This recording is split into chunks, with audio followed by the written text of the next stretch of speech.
Today I'm going to show you how I built this entrance step by step in Theme Park Tycoon 2. But before we start, I just want to say that this is episode 1 of many of these Theme Park Tycoon 2 videos on how to make entrances. So if you do want to see more, subscribe, I really appreciate it. I just want to give you guys a quick tour, just so you guys know what we are doing. So as you can see, we have like a sort of castle ruin. I don't know what I was really going with, but as you can see, I've built some sort of castle. You can really see the difference between day and night, as you can see right there when the spotlights are on. It's got a little mound here with a little river. Now this is where your main entrance is. You can see there's a path there, but you're probably thinking to yourself, how are people able to walk over that? But they can. And including a castle and that path, there is this arch going over to the castle, but I think this looks great at night and day, so let's get into how to do this step by step. But first of all, you do want to make sure that you have disable collisions game pass, as that is how you can make these terrain pieces and all, basically everything you see right here. Now you're probably wondering, how do you walk over this? How can guests walk actually through this? Because if you can't tell, this is ladders with just these wood beam things. I don't really know why, but I just thought they would look kind of cool. But how guests can actually walk through this is if I just grab my picker tool here.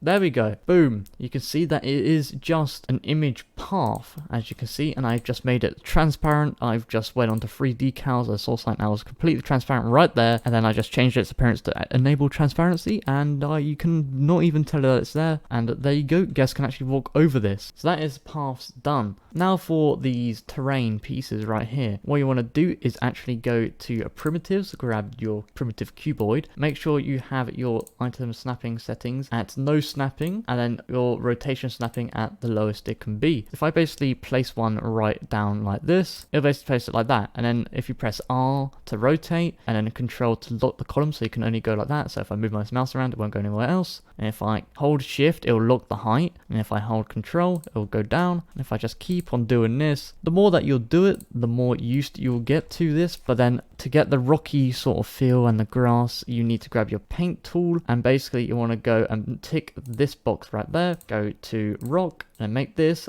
color, so change it to a nice gray, and then just click all of them, and boom, you have them painted. And you're probably wondering, well, how do I get the grass? What you want to do, this is a bit tedious, but it will look nice. So what you want to do is actually shift click with the picker tool on your primitive, like so, and then as you can see, Theme Park Tycoon 2 has this block thing inside of this circle thing.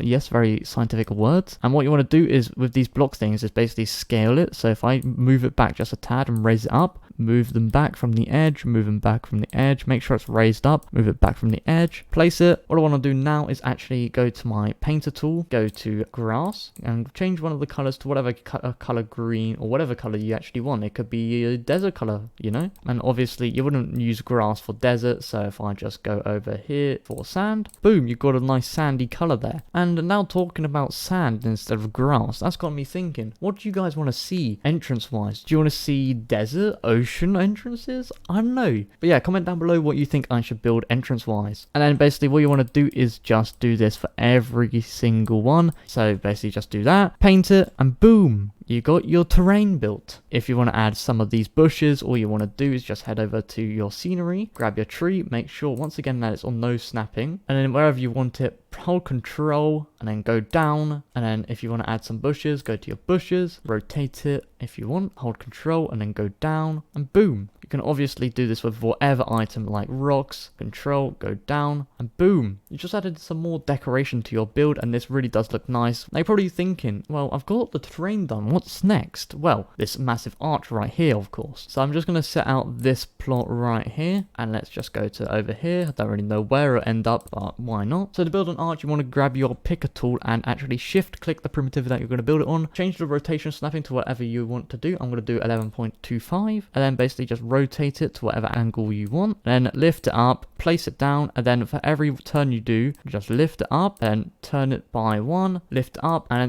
I sometimes turn it by like 2 instead of 1, just to give it that much more tighter angle. So if I do it by 2 again, as you can see, it makes it do a much more tighter angle, and you can sometimes just make it flat, or you don't have to. It's literally whatever you want. I'm not taking my time with this, so obviously it's looking a bit rough, but you get the idea. So basically you just need to adjust it, do it by 2, 3, 4, it doesn't really matter. Now some of you eagle eye viewers out there are probably like, well, this isn't exact same. As you can see, mine's curved and mine right here isn't. How do I do this? How do I fix this? How do I make it more curved? What you want to do when you start your arch is actually shift click the primitive that you're going to build it on and then rotate it. But actually before you rotate it, you want to just turn it a bit. But make sure your snapping is whatever you want it to, and then just rotate and then just build your arch from there. As you can see, I can just do it from here like so, and yeah, that's basically it. You can just do it at any angle you want, and I think that's the arch done. But you can also see I've added some vines, smoke, and grass. How I did the grass was basically the same thing how I did with the terrain. Shift click, raise it up, move it back, and then did a bit of moving back like there. Then what I do is I just paint it the color grass, and boom, you have the grass, and all you have to do is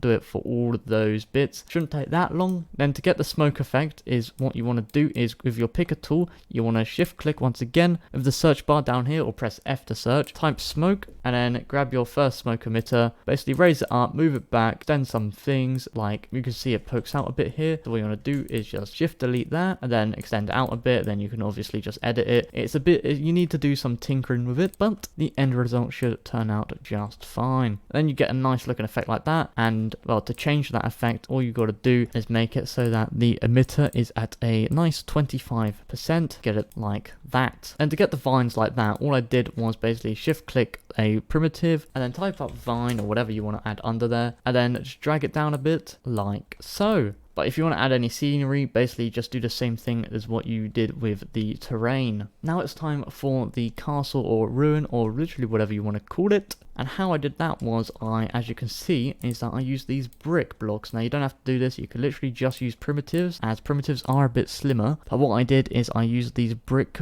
walls, I used these windows at just different heights. I scrolled across, I used some of these brick walls, I used some of these brick ruins, I used some more of these brick ruins, and just overall, if you combine them enough and make them look nice enough, you can get something that basically just looks like a tall column. But at the top, what you want to do is actually use some of these wall ruins or some of these wall bricks over here that look a bit more nicer and polished up. But if you're going for that ruin vibe, I'd go with the mix and match, you know. To get some sort of roof or platform, what I just did is basically I grabbed a primitive, I placed it there, I shift deleted it and then made it the flattest it can be. Then I just placed it to wherever I want it to be, and I just did that for all of wherever I wanted it to be, really. Now, something that you're probably most wondering is how I did this. But how I did that is basically I shift clicked on one of these walls here, I went to primitives, I grabbed a cuboid and I basically just scaled that to a point where it's really thin but you can still see it, and then I made it to a nice rectangle shape by adjusting it, by scaling it just like so, and then I just placed it in a pattern like this, where it's just, and then the pattern goes where it's not too far like that and it's not like too close like that, just a tad away from